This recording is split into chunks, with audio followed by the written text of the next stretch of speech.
Hi, and welcome to the LB0 Fox India YouTube channel. I'm Morton, LB0 Fox India. And what you do when you want to go portable with 2 meters, but you want something with a little bit more oomph than your handy talkie and a rubber ducky? Well, you do as I did here. You build a little bit of a go kit for 2 meters. So hang on and we'll open it up and see what's inside.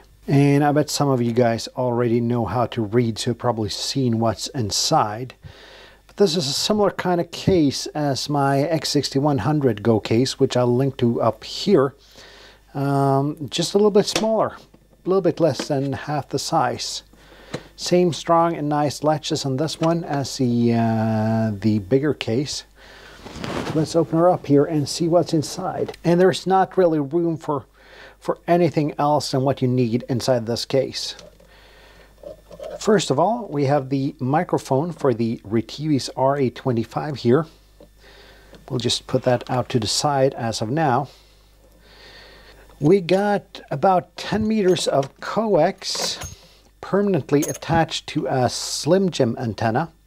I'll open up that one for you later on so you can see what that looks like, at least the Slim Jim part. We have the 2 thumb screws for the mounting bracket for the radio, and there's a reason for that. I'll show you that a little bit later on.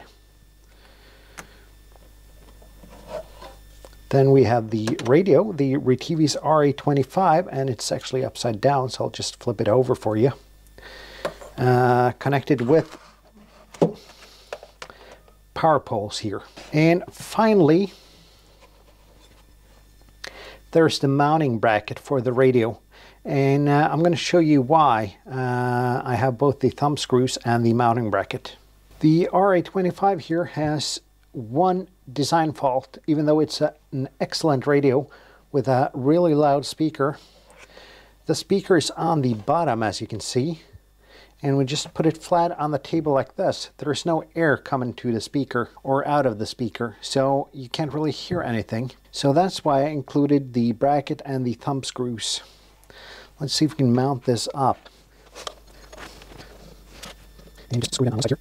And it's kind of tricky to the camera right in front and between you and the radio, but it's still possible to do. See one side. Take the other side. And like that, you get a little bit of an angle to the radio, so you can flip it up a little bit, see the display better, and you get a speaker that fires and is actually able to move some air.